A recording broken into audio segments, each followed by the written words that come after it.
नमस्कार दोस्तों, स्वागत है आप सभी का साइंस जर्नी में। दोस्तों, एवरी सैटरडे आप जानते हैं कि सैटरडे स्पेशल में हमारी जातक कथा होती है और इसमें हम तमाम जातक कथाएँ जो अब तक भारतीय एजुकेशनल सिस्टम से अछूती रह गई हैं, जिनको बताया नहीं गया है और जिस कारण से आज तक भारत के लोग अपना एक्चुअल इतिहास नहीं जान पाए हैं, अपनी वो कथाएँ और रचनाएँ नहीं जान पाए हैं, जो एक्चुअल में आज से 2600 साल पहले, आज से बुद्धिज़्म का जब वर्चस्व था, जब नालंदा यूनिवर्सिटी थी और तमाम बुद्धिस्ट यूनिवर्सिटी थी, जब ये कथाएँ पढ़ाई जाती थी, लोगों को मोटिवेशनल सीख मिलती थी, शिक्षाप्रद कथाएँ थी ये।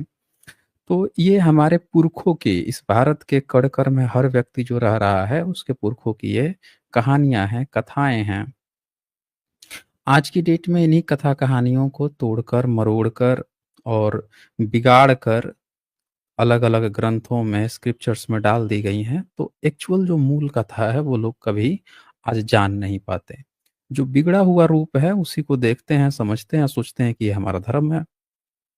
तो इसीलिए सैटरडे स्पेशल हमारी स्पेशल तमाम जातक कथाओं को दिखाने के लिए होती है। तो आज हम देखेंगे तिथ जातक कथा और इस जातक कथा को शुरू करने से पहले मैं आप लोगों को लीगल डिस्क्लेमर दिखा देता हूँ। ये लीगल डिस्क्लेमर है जैसा कि आप जानते हैं यहाँ पे जो भी बातें होती हैं, जो भी प्रेज़ेंटेशन होती हैं और जो भी डिबेट्स होती हैं, इसका उद्देश्य साइंटिफिक टेम्परामेंट को एनकरेज करना है। जो कोई भी बाहर से वक्ता आते हैं, जो भी डिबेट करने आते हैं, वो जो भी अपनी बातें रखते हैं, वो उनकी अपनी रिस्पॉन्सिबिलिटीज़ होती है। तो सवाल है कि क्या है ये जातक कथा? क्या कहता है ये जातक कथा? तो इसको जानने से पहले मैं थोड़ा-सा आप लोगों को इंट्रोडक्शन दे देता हूँ। तिथ जातक कथा एक्चुअल में बताता क्या है? एक्चुअल में आपने देखा होगा कि बहुत से ऐसे लोग हैं जो उनको अगर आप सेम पैटर्न पे हर एक चीज़ अगर समझाएँगे तो उनको कभी समझ में नहीं आएगा। हो सकता है कि उसके जो पहला का जो पूर्वाग्रह हो या पहले से जो उन्होंने सीखा है, देखा है, समझा है, वो जो उनका एक्सपीरियंस है, वो नई चीज़ को सीखने से रोकता है, नई चीज़ को जानने से रोकता है। यहाँ पे सारा खेल आप इस बात को समझिए, आपके पास एक घड़ा है, उस घड़े में पहले से ही आपने कुछ भी भर रखा है, ईंट, कंकड़, पत्थर कुछ भी भर रखा है। अब कोई सॉरी अब कोई नई अच्छी चीज़ आपको देना चाहता है, उस घड़े में देना चाहता है, अब जगह ही नहीं बची है। वो दे रहा है, वो अच्छी चीज़ है जो आपके फ़ायदे के लिए हो सकती है, फ़ायदेमंद हो सकती है, लेकिन चूँकि आपने कंकड़-पत्थर उसमें पहले से ही डाल रखे हैं और उससे ज़्यादा वैल्यूएबल चीज़ के लिए आपके पास जगह ही नहीं है, तो आप क्या करते हो कि अब टकराव हो जाता है कि भैया स्पेस है ही नहीं, जाएगा कहाँ पे? तो अब आप उस नई चीज़ को न रखने के और आपके पास ऐसा एक्सपीरियंस भी नहीं है कि हमने ये जो कंकड़-पत्थर जमा कर रखा है, इससे ये बेहतर है कि नहीं है? और न्यूटन्स का लॉ तो यही कहता है ना कि कोई भी चीज़ अपनी उसी गति परिस्थिति बनाए रखना चाहता है, जब तक कि कोई एक्सटर्नल फ़ोर्स ना लगे। तो आप क्या करते हो रुकावट, एक रेजिस्टेंस करते हो कि यार ये नई चीज़ हमको नहीं सीखनी, हमको नहीं जाननी है। हमारे पास जो पहले से ही है वो परिपूर्ण है। हम वही ज्ञानी हैं, जो 2-4 बातें आप जानते हो, 10 बातें जानते हो, किसी ने बता रखा है, सुना रखा है, वही देखते, सोचते, समझते हो और आप सोचते हो कि हम परफेक्ट हैं, हमारे पास सारी चीज़ें हैं, सारी जानकारी है। हमको इसमें कोई कमी नहीं है। आप उल्टे दूसरे में कमी बताने लगते हो, कि उसमें कमी है, आप जो बता रहे हो उसमें मीन मेख निकालने लगते हो, बजाए कि उसको अच्छे से सुनने के, समझने के वो कह क्या रहा है और वो एक्चुअल में वहाँ पे है क्या चीज़। तो यही चीज़ इस जातक कथा में भी दिखाई गई है। ये तिथ जातक कथा जो है अगर इसको आपको ध्यान से देखोगे तो इसमें जो तथागत बुद्ध हैं वो एक नया-नया अरहत्व प्राप्त करने के लिए भिक्षु आया हुआ है, उसको वो चीज़ें तमाम लोग प्रयास करते हैं सिखाने का और नहीं सीख पा रहा है वो। तथागत बुद्ध उसको कैसे सिखाते हैं, फिर उसको अतीत की कथा कैसे सुनाते हैं, इसका पूरा एक कॉम्बिनेशन है। तो इस कॉम्बिनेशन को जानने के लिए छोटी-सी ही जातक कथा है, बहुत बड़ी नहीं है। तो मैं आप लोगों को ये दिखा देता हूँ, क्या है एक्चुअल में। 25वीं जातक कथा है, तिथ जातक कथा। तो ये भी जेतवन में जो आज का श्रावस्ती है, वहाँ पे जो जेतवन विहार था तथागत बुद्ध का, तो उसके आधार पर लिखी गई है, तथागत बुद्ध के नाम पर भिक्षुओं ने लिखा है। तो उसमें जो सारिपुत्त हैं और सारिपुत्त को धम्म सेनापति बनाया गया था। तो सारिपुत्त तथागत बुद्ध के जो शिष्य थे, उनके पास एक ऐसा बच्चा आया, मतलब एक ऐसा व्यक्ति आया जो एक सुनार फैमिली से, यानी कि जिसके माता-पिता, घर परिवार जो है वो सुनार लोग सुनार का काम करते थे। सोने से जुड़ी हुई चीज़ें बनाते थे और वो धम्म की दीक्षा उसे, सब लोग तो बुद्धिस्ट ही थे, गृहस्थ लोग बुद्धिस्ट ही थे सभी लोग। लेकिन उसको मन किया कि हम गृहस्थ की बजाय हम सीधे-सीधे प्रवज्ञा ग्रहण करते हैं, भिक्षु बनते हैं और बुद्धिज़्म में भिक्षु बन के रहेंगे। तो वो पहुँच जाता है जेतवन में, और चूँकि जब जितने भी नए लोग आते थे, तो उनको जो पहले से सीखे हुए जो आचार्य लोग थे, वो सिखाते थे। तो आता है तो उसका ज़िम्मा सारिपुत्त जो हैं, उन पे पड़ता है। तो सारिपुत्त उनको सिखाने के लिए ले जाते हैं, 4 महीने तक सिखाते हैं। अब वो चूँकि एक अच्छे फैमिली से आया हुआ है, अच्छा खासा उसका कारोबार है, सोने का कारोबार है। पिछले न जाने कितनी पीढ़ियाँ जो हैं उसकी सुनार काम करते आई हैं, सोना का काम करते आई हैं, तो अच्छा खासा उसका रुतबा है, पैसा है, लेकिन बच्चे की इच्छा क्या है कि हमको भिक्षु बनना है। अब गृहस्थ बन के उसके माता-पिता तो पहले से ही बुद्धिज़्म का पालन कर ही रहे थे, लेकिन अब वो डायरेक्ट वो भिक्षु बनना चाहता है, तो वो आता है। तो उसको सारिपुत्र जो हैं अशुभ कर्म स्थान उसको बताते हैं। अशुभ कर्म स्थान कहने का मतलब ये है कि आपके शरीर में बहुत सारे जितने भी जो गंदगी के जो कार्य हैं, गंदगी के जो स्थान हैं, तो वो सारी चीज़ें वो उसको समझाते हैं, उसको अशुभ कर्म स्थान बताया गया है। इसका एग्ज़ैक्ट मतलब आप वो मत समझिए कि कोई अशुभ चीज़ है, वो नहीं है। बुद्धिज़्म के शब्दावलियाँ जो हैं बड़ी अलग-सी होती हैं। तो उसको वो बोलते हैं कि इसमें रह के आप जो है अपने चित्त को स्थिर करके आप सीखो इसको, इन सारी चीज़ों को, विद्याओं को सिखाते हैं। तो अब चूँकि उसका परिवार जो है, मतलब एक यहाँ पे आप समझ सकते हैं कि एक डेटा ऐसे कह दिया गया कि 500 पिछले 500 समय से, मतलब दिखाया जाता है लंबे समय से उसके यहाँ ये काम होता चला आ रहा था, और कि वो लोग सुनार का या इस तरह का काम करते आए थे, तो उसका ध्यान जो है प्रॉपर अभी धंधे पर ही है, वो सीख नहीं पाता है। और वो पूरा प्रयास करते हैं कि ये किसी तरह से सीख ले, या जब आया है अरहत बनने के लिए तो सीख ले, लेकिन वो सीख नहीं पाता।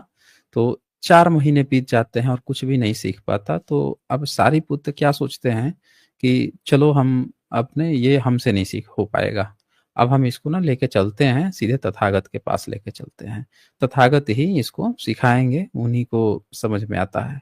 तो इसमें वो चीज़ भी दिखाई गई है कि अ, हर व्यक्ति जो है, वो हर एक व्यक्ति का गुरु नहीं बन सकता है। आप कितना भी स्टडी कर लो, पढ़ाई कर लो, लेकिन कोई ये सोचे कि ये व्यक्ति जो है सामने वाले को नहीं। कई बार ऐसा होता है कि सामने वाले को सिखाने से पहले आपको पहले उसके चित्त को जानना होगा, उसके माइंड को जानना होगा। तथागत बुद्ध धम्मपद में क्या कहते हैं? सबसे आखिरी बमन वग्गु आप पढ़ेंगे, सबसे आखिरी वही कहते हैं कि एक बमन वही है जो उसके पूर्व जन्मों को जानता है। पूर्व जन्म जानने का मतलब क्या है? पूर्व जन्म जानने का मतलब ये है कि आप किसी भी व्यक्ति से जब तक उसका पिछला सारा चीज़ नहीं जानते हैं, उसके माइंडसेट को नहीं जानते, कैसे वो सोचता है, कैसे काम करता है, कैसे उसके थिंकिंग प्रोसेस क्या है, थॉट प्रोसेस क्या है, जब तक आप उसको नहीं जानते हैं अच्छे से, तब तक आप उसको उसका गुरु नहीं बन सकते, उसको सिखा नहीं सकते हैं। आपने देखा होगा कुंग फू पांडा को ही आपने देखा होगा। तो गुरु ऋग्वेद चूज़ तो कर देते हैं पांडा को, कि भैया पांडा जो है यही बनेगा, सबसे महान योद्धा यही बनेगा। लेकिन जो सिखाने के लिए जो जाता है उसकी हालत खराब हो जाती है। कहता है लगता है गुरुजी ने गलत चॉइस कर ली है। इसको कैसे, इसको तो कुछ आता ही नहीं है। इनमें पता नहीं उस उनको क्या दिख गया। सोच रहे हैं कि ये व्यक्ति ये जो है वो कर लेगा अच्छे से। ठीक है? तो वो इस तरह के लाइन से कहते जाता है। अब वो समझ में नहीं समझ नहीं पा रहा है कैसे सिखाएँ। फाइनली वो क्या करता है, देखता है कि ये जो है, ये एक रूम में जब अ, खाने के लिए कुछ रखा रहता है और उसको ये बड़े तेज़ी से ऊपर चढ़ के उसको खा रहा होता है। जैसे गुरु भीतर घुसता है, देखता है कि अरे! ये तो इतना फुर्तीला है, खाने के लिए वहाँ चढ़ गया। तो उसके मन मस्तिष्क को पहचानते हैं कि इसको सिखाने के लिए पहले मुझे इसके ना माइंड थिंकिंग लेवल जो है, इसका क्या है, इसका माइंड कैसे काम करता है, किस चीज़ को ये बड़े तेज़ी से अच्छे से काम करता है, किस चीज़ पर ये एग्रेसिव होके काम करता है, किस चीज़ में ये ज़्यादा इंटरेस्टेड है, किस चीज़ के लिए किसी हद तक भी गुज़र सकता है। वो सारे उसके थॉट प्रोसेस को वो जानता है, देन फिर उसी हिसाब से खाने को ले जाता है, ऊपर फेंकता है और ये तुमको तभी मिलेगा जब तक तुम फाइट सीखते रहोगे। तो इस तरह से वो चीज़ों को सिखाता है। तो यहाँ पे भी वही चीज़ है कि वो उसके थॉट प्रोसेस को, जो भिक्खु आया हुआ है, उसके थॉट प्रोसेस को, उसका पूरा कैसे वो उसका माइंड थिंकिंग प्रोसेस है, वो सारीपुत्र नहीं जान पाते हैं, उसके चित्त को नहीं समझ पाते हैं। चित्त मतलब माइंड होता है, उसको नहीं समझ पाते और सिखाने का प्रयास करते हैं, 4 महीने बीत जाते हैं। अब यहाँ पे आप खुद देखिए, यहाँ पे बहुत सारे लोग आते हैं। अब इस पे क्या होता है कि कुछ लोग पढ़े-लिखे भी आते हैं, कुछ लोग ऐसा भी होता है जो पढ़ाई-लिखाई किसी कारणवश नहीं कर पाए हैं, वो भी आते हैं। कुछ लोग ज़िद्दी किस्म के आते हैं, हर तरह के लोग आते हैं ना यहाँ पे भी। तो जब हम लोग बात करते हैं तो आप एक चीज़ गौर कीजिएगा कि बहुत सारे लोग जब वो तथ्यों को देखते हैं तो उनका थॉट प्रोसेस अगर पॉजिटिव है, वो थे चीज़ों को समझने की कोशिश करते हैं, तो वो तुरंत ही उस चीज़ को एक्सेप्ट भी करते हैं, सोचते हैं। या उन पे जो प्रश्न है उस पर डिस्कशन करते हैं और वो सॉल्यूशन भी लेते हैं। पर वहीं पे कोई ऐसा व्यक्ति जब आता है जो जुड़ तो जाता है, लेकिन उसका ना माइंड इस तरह से नहीं है कि हमको कुछ सीखना है। वो पहले से मेंटेन होके आया है कि नहीं, नहीं हमको तो ज़िद पड़े रहना है और सामने वाले को नीचे ही दिखा देना है, उल्टा ही। आलतू-फालतू बोलना है, टाइम पास करना है, ये करना है। तो उसने पहले से माइंड मेकअप कर रखा है, तो आप उसको नहीं समझा सकते हैं। उसको समझाने के लिए पहले आपके उसके माइंडसेट को समझना पड़ेगा कि ये किस माइंडसेट से आया हुआ है और उसके माइंडसेट को समझ के आपको उस जगह पे वो पॉइंट देना पड़ेगा जो उसके माइंडसेट को सूट करे। अब आप सोचेंगे कि ट्रूथ है, ट्रूथ को हर व्यक्ति से बता दिया जाए तो हर व्यक्ति उस ट्रूथ को एक्सेप्ट कर लेगा, ये तथ्य नहीं है दोस्तों। यही कारण है कि आप देखेंगे कि बहुत सारे लोग आज भी भ्रमित हैं, क्योंकि हर व्यक्ति को ट्रूथ से, सच से नहीं मतलब है।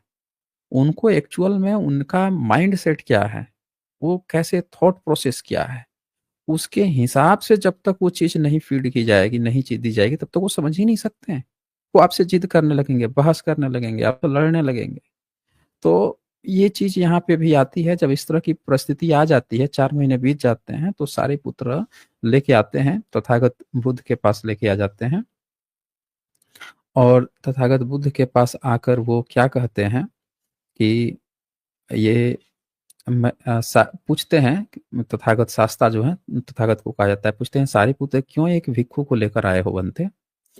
कहते हैं बंते मैंने इसे कर्म स्थान दिया, 4 महीने में यह निमित्त मात्र भी पैदा न कर सका। निमित्त मात्र 32 शरीर के 32 लक्षण हैं, उसमें से कोई भी एक काल्पनिक आकार जो है ये नहीं प्राप्त कर सका, कुछ भी नहीं सीख सका। यह बुद्ध बनिया होगा, यानी कि ये आपसे ही सीख पाएगा। बुद्ध बनिया होगा, सोच मैं इसे आपके पास ही लेकर आया हूँ। सारिपुत्र तूने अपने विषय में कौन-सा कर्म स्थान दिया था? बोलते हैं भगवान अशुभ कर्म स्थान।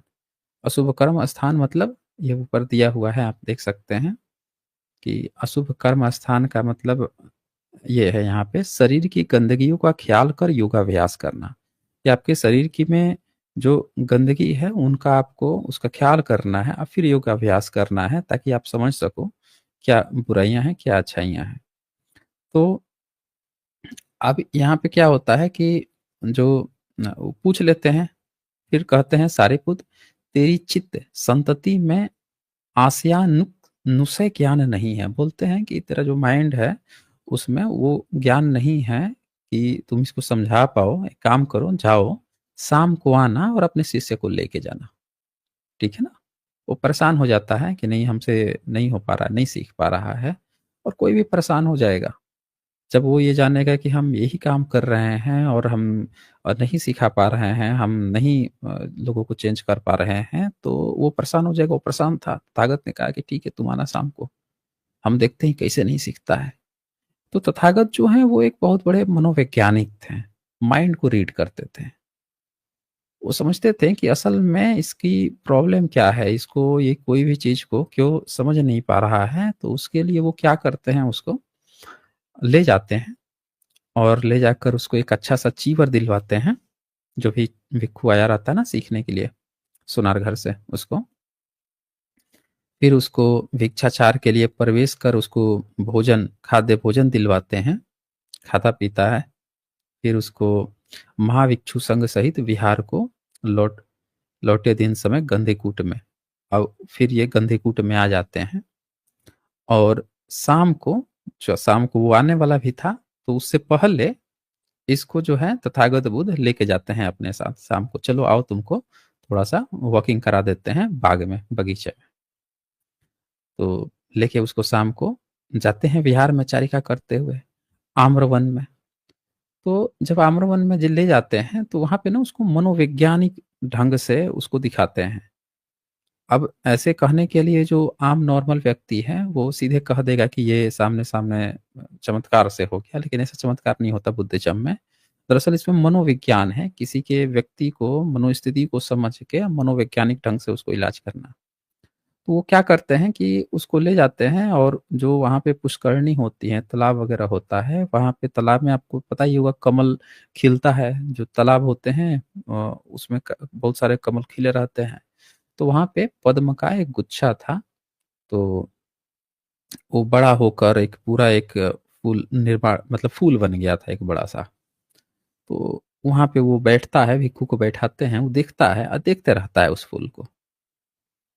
अब तथागत जो है मनोवैज्ञानिक ढंग से देखें उसको क्या दिखाते हैं कि ये जो तुमको फूल दिख रहा है, अभी देखो कितना सुंदर है, खूबसूरत सा फूल है। और कुछ देर में उसको ऐसा आभास होता है, उसको ऐसे मनोविज्ञान दिखाते हैं कि अज़्यूम करो कि ये फूल जो है अब मुरझा रहा है, और मुरझाने के बाद से उसको एहसास होता है ना, बैठ के वो योगाभ्यास में बैठा हुआ है, सोच रहा है, थिंकिंग प्रोसेस है उसकी, देख रहा है, और देखते-देखते उसमें क्या माइंड में आ रहा है, उस माइंड को समझिए कि ये फूल है, बड़ा अच्छा-सा फूल है, अब ये मुरझा रहा है, कुम्भला रहा है, और कुम्भलाता है तो ये कुरूप लगने लगता है। जब खिला हुआ था तो बड़ा सुंदर-सा लग रहा था। अब ये जैसे-जैसे मुरझा रहा है, कुरूप हो रहा है तो बेकार-सा लगने लगा। और फिर धीरे-धीरे क्या देख रहा है कि वो अब उसके पत्ते भी गिर रहे हैं। उसके माइंड में ये थिंकिंग आ रही है। फूल मतलब फूल का पूरा जो फ्यूचर है, उसका क्या होने वाला है, वो सारी चीज़ें उसके माइंड से गुज़र रही हैं, देख रहा है। तथागत उसको वही चीज़ दिखाना चाहते थे इसके माइंड में कि पहले ये ना ये दुनिया को समझ नहीं पा रहा है, इसको ये दुनिया को पहले अच्छे से इसको समझना पड़ेगा कि एक्चुअल में दुनिया है क्या? अब वो सामने देखता है कि देखो ये हमको बड़ा अच्छा लग रहा था, फूल खिला हुआ था। इस पर विदेशों में एक फ़िल्म भी बनी थी। और उसमें ये चीज़ दिखाया गया था कि एक व्यक्ति रहता है, वो बहुत बोलता है, बहुत बोलता है। किसी की बात नहीं सुनता, अक्खड़ टाइप का रहता है। वो इतना बोलता है कि उसके साथ कुछ ऐसा हो जाता है कि सामने एक पेड़ रहता है, और ये जितना बोलेगा उतनी उसके पेड़ के पत्ते गिर जाएँगे। और उसके बाद से, और जैसे सारे पत्ते गिर जाएँगे, वैसे ही ये मर जाएगा, मर जाना है ये। तो ये क्या उसमें ये फ़िल्म का नाम मैं भूल रहा हूँ, लेकिन ये बड़ा अच्छा-सा वो लिख करके दिखाए थे सब। और लास्ट में वो किसी की नहीं सुनता था, और जाते-जाते लास्ट में दिखता है कि सामने पत्ते गिर रहे हैं, गिरते जा रहे हैं जैसे-जैसे बोलता था, और जिस दिन पत्ते गिरने, वो लास्ट में जाके वो सुधर ही जाता है, सुधारने का नियम। तो यहाँ पे भी ये क्या देख रहा है कि वो जो फूल है, जो सामने फूला हुआ था, अच्छा दिख रहा था, कुरूप हो गया, अब गिर गया, उसके पत्ते गिर गए, उसकी रेणु गिर गई, अब सिर्फ़ उसका डोडा जो है वही बचा हुआ है, अब क्या किया जाए? तो जब ये देखता है, तो इस देखने के बाद से उसको अब अपने पर पर्सनल लेवल पे वो थिंकिंग करता है कि मेरा लाइफ़ भी क्या है? मैं भी अभी जवान हूँ, मैं भी बूढ़ा होऊँगा, और बूढ़ा होने के बाद से मेरी भी सारी चीज़ें जो हैं, वो ख़त्म हो जाएँगी। और उसको ख़्याल देखिए, उस भिक्षु को उसे देखते-देखते ख़्याल आया, यह पुष्प अभी सुंदर था, दर्शनीय था, अभी इसका रंग बदल गया। पत्ते और रेणु गिर पड़े, केवल डोडा रह गया। जब इस प्रकार का यह फूल कुम्भला गया, तो मेरे शरीर का भी क्या नहीं हो जाएगा? यह सोचते-सोचते सभी संस्कारों की अनित्यता का विचार कर, अब उसके माइंड में ये चीज़ आ जाता है कि कोई भी चीज़ नित्य नहीं है। कोई भी चीज़ नित्य नहीं है। यानी कि वो जो आप चाहें जितना खुश हैं या चाहें जितना भी दुखी हैं, वो दिन नित्य नहीं है, वो बदल ही जाएगा, बदलना ही है। अगर आप बहुत दुखी हैं, तो वो दिन भी बदल जाएगा और सुखी तो कोई रहता ही नहीं है। कोई भी व्यक्ति सोचे कि हम बहुत ज़्यादा सुखी है, वो कोई सुखी रहता नहीं है, वो तो हमेशा चेंज होते रहता है। तो ये जब इसके माइंड में आ जाता है, तो अब इसका बैकग्राउंड कि हम बड़े अच्छे फैमिली से थे, बड़ी अच्छी जगह से आए थे, ये सारी जो चीज़ें हैं, अब इसके माइंड में समझ में आ जाता है कि ये तो सब धरी की धरी रह जाएँगी और मैं तो ऐसे ही फूल के समान कुम्हला कि मैं तो खत्म ही होने वाला हूँ। तो यह सोचते-सोचते सभी संस्कारों की अनित्यता का विचार कर विदर्शना में स्थापित हुआ। शास्ता ने उसका चित्त विदर्शनारूढ़ हो गया, गंध कुटी में बैठे ही बैठे अपने तेज को फेंका, यह गाथा कही। मतलब अब यहाँ पे आप देखें तेज को फैला यह गाथा कही।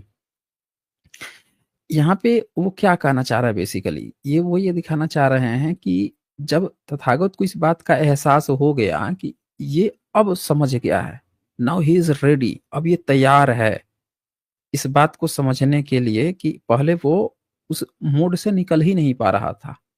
जो उसका पिछला बैकग्राउंड था, उस मोड से निकल ही नहीं पा रहा था। अब तथागत को जब ये बात पता चल जाती है कि हाँ, ये चीज़ अब इसमें चेंज हो चुका है, तब वो अब समझाते हैं कि अब ये रेडी है, अब इसको समझाया जा सकता है, अब इसको ज्ञान दिया जा सकता है, अब इस बात को ये समझ जाएगा। तो वो यहाँ पे ये बताते हैं उच्छिंद सिने हमतनो कुमुद सारदिक व पाणिना शंति मगमेव ब्रूहय निपान शुगतेन देशितं। तो इसका ये बताते हैं कि हाथ में शरद ऋतु के कमल की तरह अपने राग स्नेह की जड़ उखाड़ फेंको, सुगत द्वारा उपदिष्ट निर्वाण रूपी शांति मार्ग में ही उन्नति करो। तो वो बोलते हैं कि जिस तरह से जो तुम्हारे अंदर राग है, द्वेष है, इन सारी चीज़ों को जड़ सहित उखाड़ के फेंक दो और तथागत का ये जो रास्ता है, ये चीज़ को अपनाओ तब आपकी ये व्यथा जो है, ये सारी चीज़ें दूर हो जाएँगी। अब यहाँ पे यह भिक्षु ने गाथा के अंत में अरहत्व प्राप्त कर मैं सब भवों से मुक्त हो गया सोचकर ये उदान प्रतिवाक्य कहा। तो अब वो जो भिक्षु था, जो सुनार कुल से था, वो ये सारी चीज़ें देखता है, समझता है, अरहत्व को प्राप्त होता है, यानी उसको समझ में आ जाता है कि दुनिया क्या है और किस तरह से हमको आगे बढ़ना है, वो सारी चीज़ें उसको जब समझ में आ जाती है, तो ये जब जैसे घटना ये खत्म हो जाती है, तो सारे भिक्षु बैठ के ना आपस में बात कर रहे थे, ठीक है? और जब बात कर रहे थे, तो तथागत बुद्ध वहाँ पे आते हैं और बोलते हैं कि भई धर्म सभा होती थी ना, धर्म सभा उसको कहा जाता था, जहाँ सारे भिक्षु लोग बैठ के आपस में बातें करते थे। तो वहाँ पूछते हैं, तो कहता है कि देखिए आप जो उसको बना दिए ना अरहत्व की जो उसको प्राप्ति हुई, जैसे वो किसी से सीख नहीं पा रहा था और आपने कैसे एक शाम में ही, कुछ समय में ही उसको किस तरह से बदल दिया, तो हम लोग उसी की बात कर रहे थे। तो बुद्ध ने यहाँ पीछे आसन पर वो बैठते हैं, पूछा भिक्षु यहाँ बैठे-बैठे क्या बातचीत कर रहे हो? भगवान कुछ और नहीं आपकी ही धर्म सेनापति की शिष्य के आशयानुसार ज्ञान की बातचीत कर रहे हैं, जो आपके धर्म सेनापति थे, सारिपुत्र थे, उनका जो शिष्य था, उसी के बारे में बातचीत कर रहे हैं। तो बुद्ध ने भिक्षुओं से कहा इसमें कोई आश्चर्य नहीं है। यदि इस समय मैं बुद्ध होकर इसका आशय जानता हूँ, तो मैं पहले भी ये जानता था पूर्व कथा कही। अब पहले एक कथा सुनाते हैं कि इस तरह की चीज़ें पहले भी हुई हैं। अभी ही नहीं है, पहले भी ये सारी चीज़ें घट चुकी हैं। तब वो एक अतीत कथा अब इसके साथ आप जानते हैं जातकों में अतीत कथा होती है, वर्तमान का परिदृश्य दिखा के और फिर अतीत की बातें बताई जाती हैं। तो यहाँ अतीत कथा बताई जाती है कि वाराणसी में ब्रह्मदत्त नाम का राजा था, जैसा कि आप जानते हैं जातकों में हमेशा ये राजा जो है कॉमन है, ब्रह्मदत्त और वाराणसी का राजा है। तो उसके समय में बोधिसत्व जो है राजा को अर्थ तथा धर्म संबंधी उपदेश देने वाले थे। तो उस समय क्या होता है कि जब ये उपदेश देने वाले थे, तो राजा के पास ना एक घोड़ा था और घोड़ा जो है उसको नहलाने के लिए उसको मांगलिक कहा जाता था। आज की डेट में इन लोगों ने क्या किया है, मांगलिक का मतलब अर्थ ही बदल दिया है। मांगलिक मतलब ऐसा कुछ बना दिया है जिससे कि वो कोई अशुभ हो गया, उसके साथ जो रहेगा उसके साथ कुछ बुरा हो जाएगा, इस तरह की चीज़ें बना दी हैं। जबकि एक्चुअल में वास्तव में मांगलिक एक पॉजिटिव वर्ड है, जैसे बुद्धिज़्म में आप देखेंगे तो आपको क्या कहते हैं कि आपका मंगल हो। मंगल जो शब्द है वो एक पॉजिटिव वर्ड के लिए लाया गया है बुद्धिज़्म में। मांगलिक मतलब आप अच्छा है, अच्छे की पॉजिटिविटी की बात है। ब्रह्मनिज़्म ने इस शब्द को मांगलिक वर्ड को नेगेटिव बना दिया। ऐसा बना दिया कि जहाँ मांगलिक वर्ड यूज़ होगा यानी कि उसके साथ कोई मरेगा तो आप देखेंगे कि कई बार लड़कियों का शादी कभी कुत्ते से, तो कभी पेड़ से, तो कभी जीव-जंतुओं से कराते हुए देखे जाते हैं। कि ये इसका पहला पति हो गया, वो मर जाए, कट जाए, फिर दूसरा शादी उसका करते हैं, किसी मर्द के साथ करते हैं। इस तरह की आपने घटनाएँ तमाम जगहों पे देखी होंगी, सोशल मीडियाज़ में भी देखी होंगी। तो ये अ, जस्ट बुद्धिज़्म का ही जो ब्रह्मानिकल रूप किया गया है, पॉजिटिव वर्ड्स को नेगेटिव बना दिया गया है, वो चीज़ आप देखने को मिलती हैं।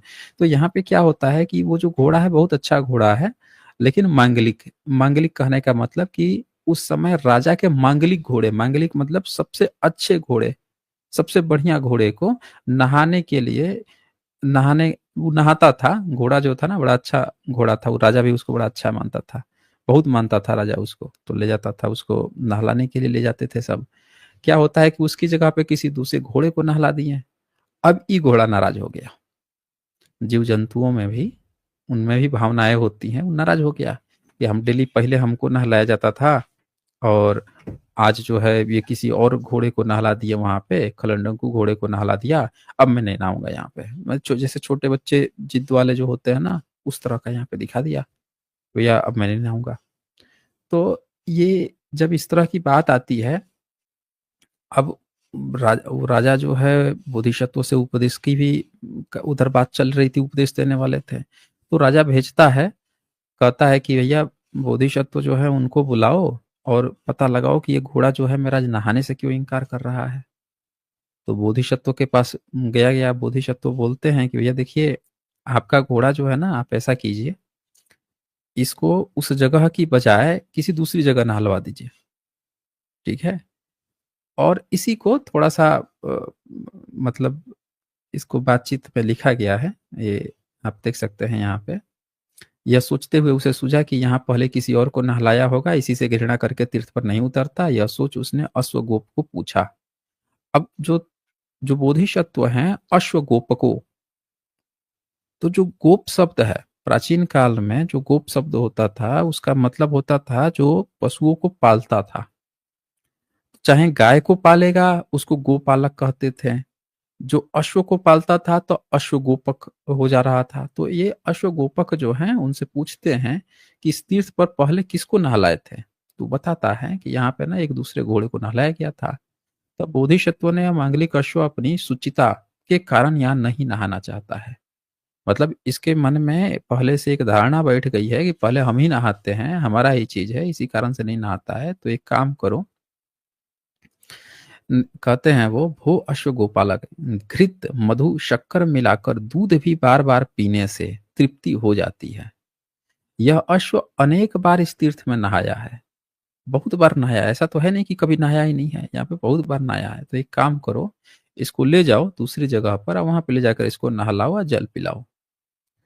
तो ये देखें, ये जानवर में भी ये बात कही गई है कि अगर इस तरह के कंडीशंस, बुद्धिज़्म जो है उनकी जो कहानियाँ हैं अगले मतलब बिल्कुल आप समझिए कि फ्यूचरिस्टिक हैं। फ्यूचर में भी जो लोग काम करेंगे, उनको वो भी चीज़ें यहाँ पे आपको ट्रेस देखने को मिल जाता है।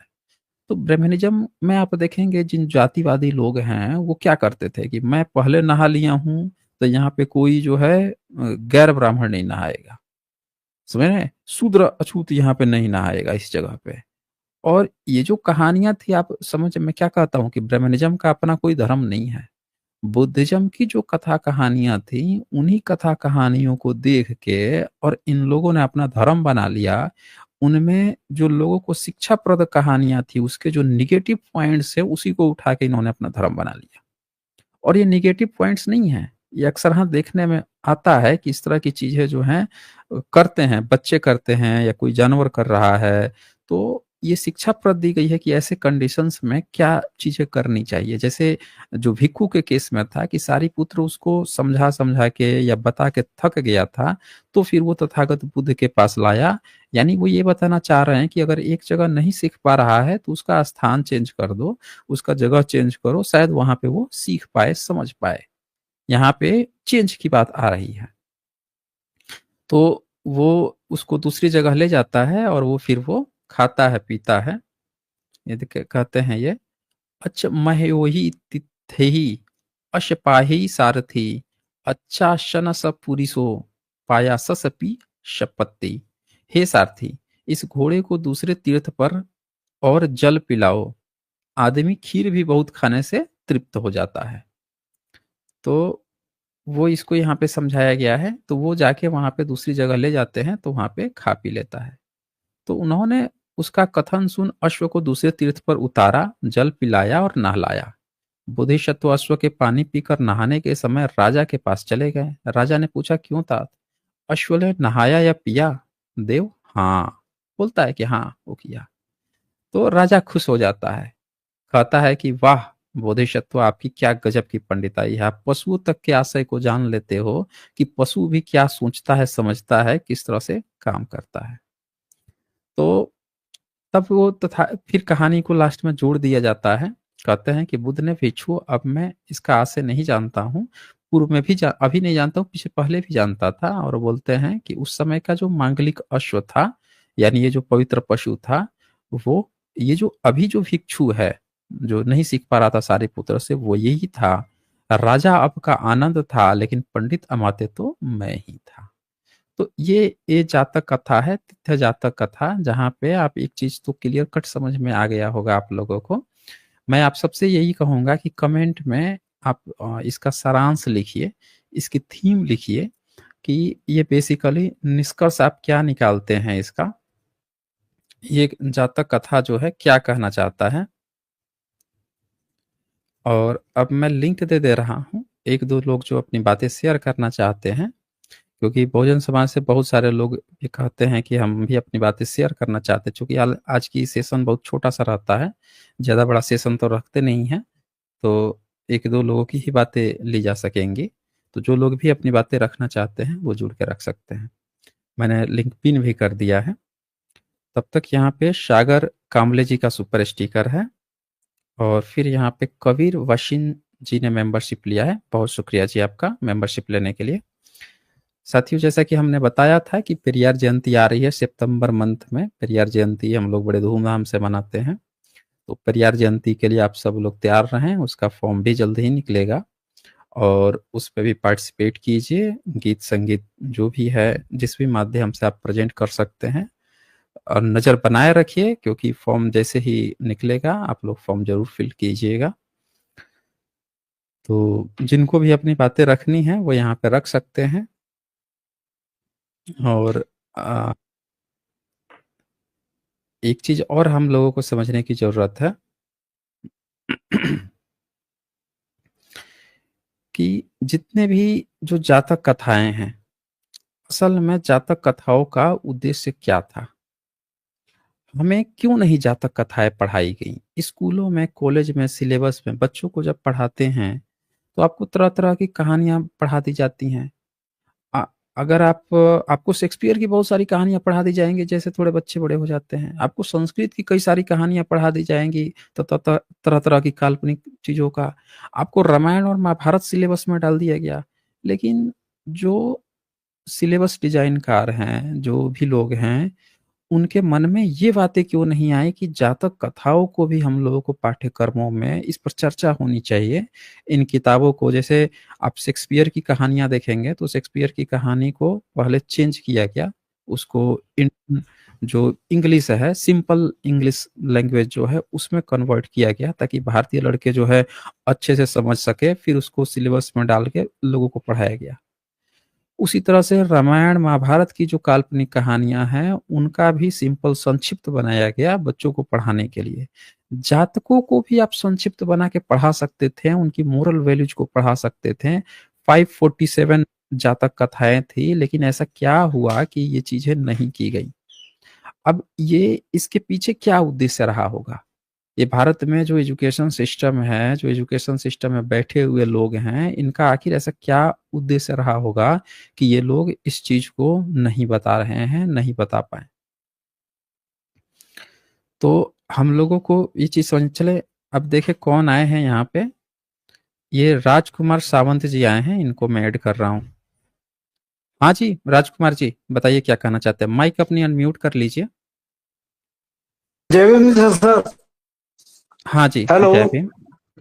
हाँ, हाँ, जय जय भीम। भीम जी, नमो बताइए। बुद्धा। आपके साथ बात करते हुए इतना दिल में आनंद पैदा हो गया है कि अब वो खुशी जी। शब्दों में व्यक्त नहीं कर सकता हूं मैं। आप जो काम कर अच्छा रहे जी। हैं, पूरे देश को हुँ, अंधविश्वास से बाहर निकलने का काम कर रहे हैं। पिछले 7 साल से मैं आपका हर स्ट्रीम सुनता हूँ। मुझे दिल को बहुत तसल्ली होती है। अंधविश्वास से मैं पूरा बाहर आ गया हूँ। और हुँ, ये बात पे आपका आभार धन्यवाद कैसा दूं, ये मेरे समझ में नहीं आता। आज की जो स्ट्रीम की है आपने, वो तथागत की जो मनोविश्लेषण थीम है, वो बड़ी अच्छी तरह से समझ में आ गई। थैंक यू सर, धन्यवाद। हुँ, हुँ।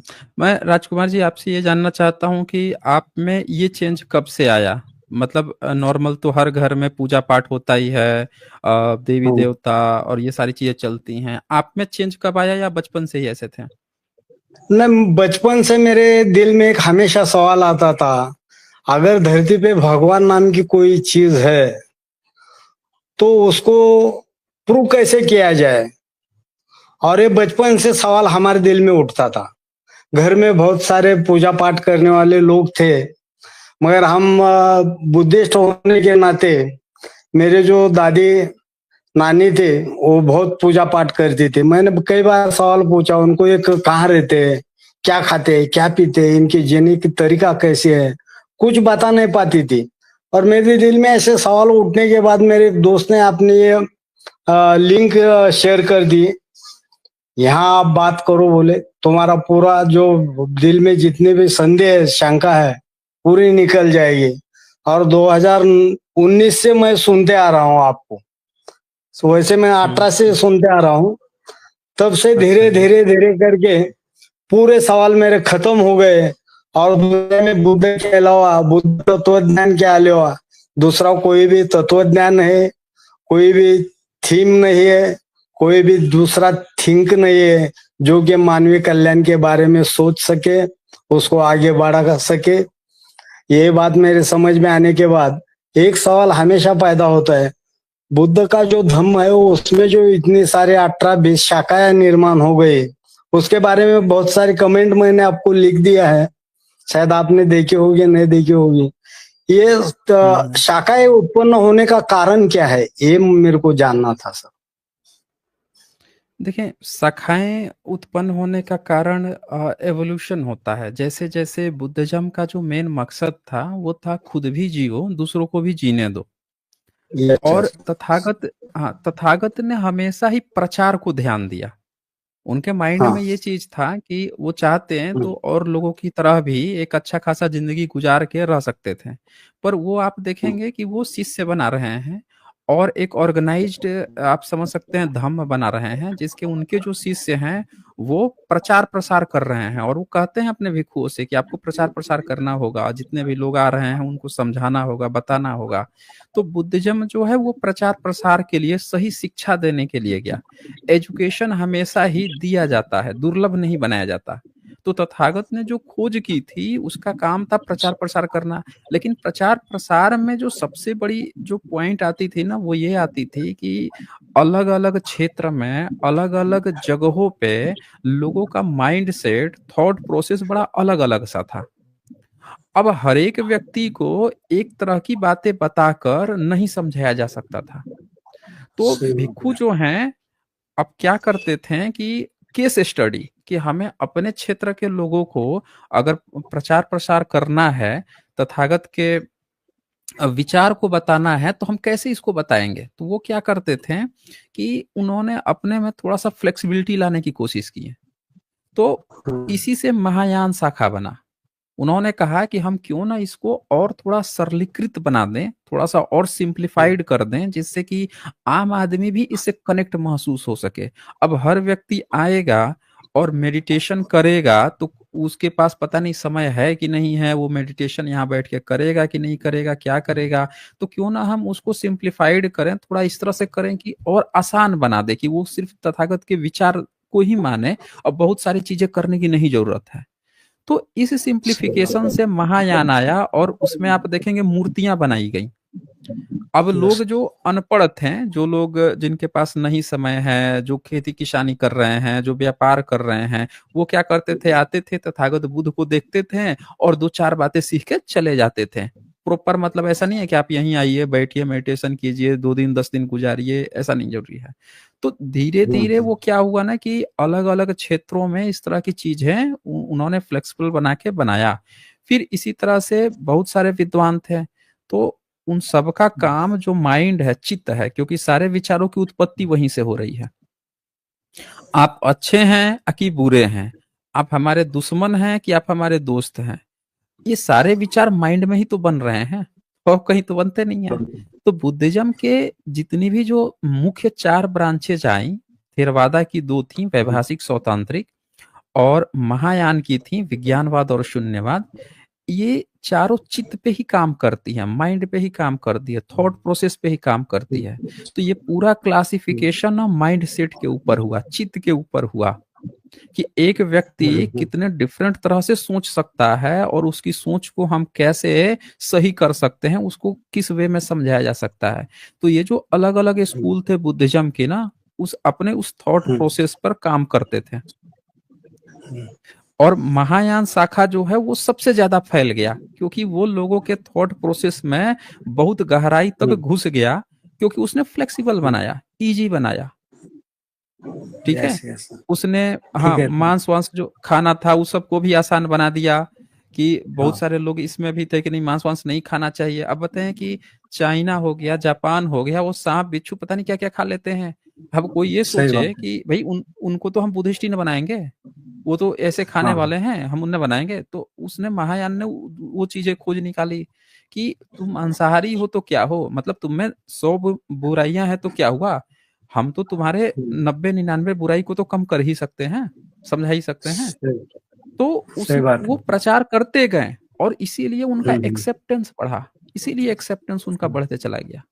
उन्होंने सही महिलाओं को बात। बहुत ज्यादा, महिलाओं पे काम किया, तारा देवी का प्रचार प्रसार, जो आज दुर्गा काली ये लोग बना के दिखा रहे हैं, वो सारा प्रचार हाँ। प्रसार महिलाओं के भीतर जो जोड़ना बुद्धिज्म से, ये सबसे बड़ा काम महायान ने किया।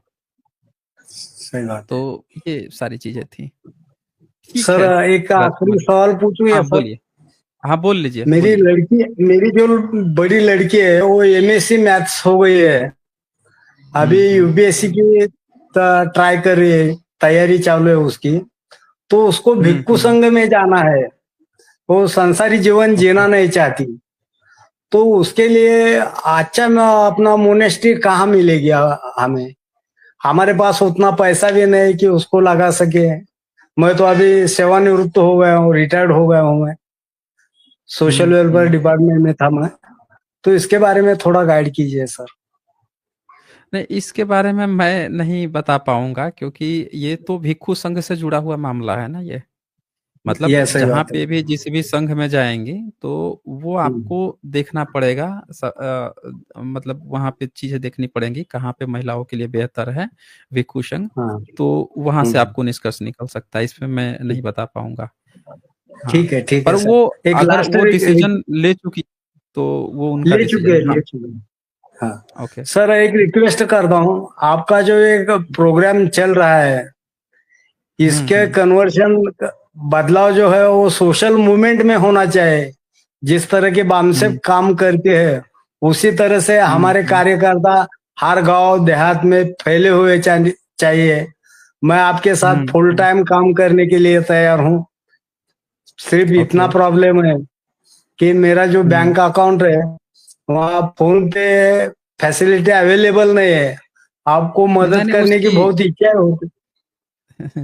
कोई नहीं, ये हाँ आप सभी का बड़प्पन है कि आप हमें सपोर्ट करना चाहते हैं या सपोर्ट करने की बात करते हैं, आप सभी का बड़प्पन है। जी, ठीक है, ठीक कोई है बात नहीं है। जी, ठीक है। Okay, thank okay you sir, Rajkumar ji. बहुत बहुत आनंदित हाँ, हूँ मैं आज।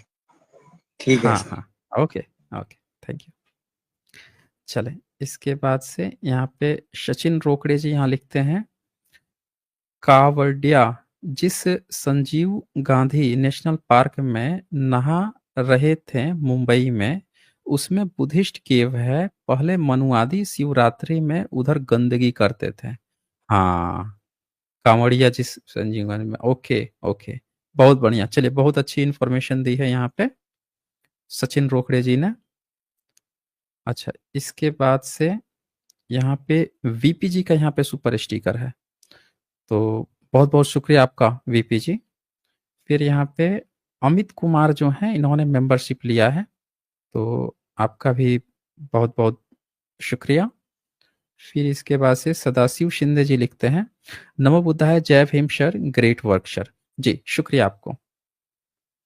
तो दोस्तों, आज का आप जैसा कि जानते हैं, आज की डेट में हम लोग छोटा ही स्ट्रीम रखते हैं, तो आज हम लोग फिर यहीं पे क्लोज करते हैं। और आप लोग अपना ख्याल रखें, अपनों का ख्याल रखें। फिर हम लोग मिलते हैं संडे को 7 PM पे रैशनल वर्ल्ड पे। बहुत बहुत शुक्रिया जी आपका।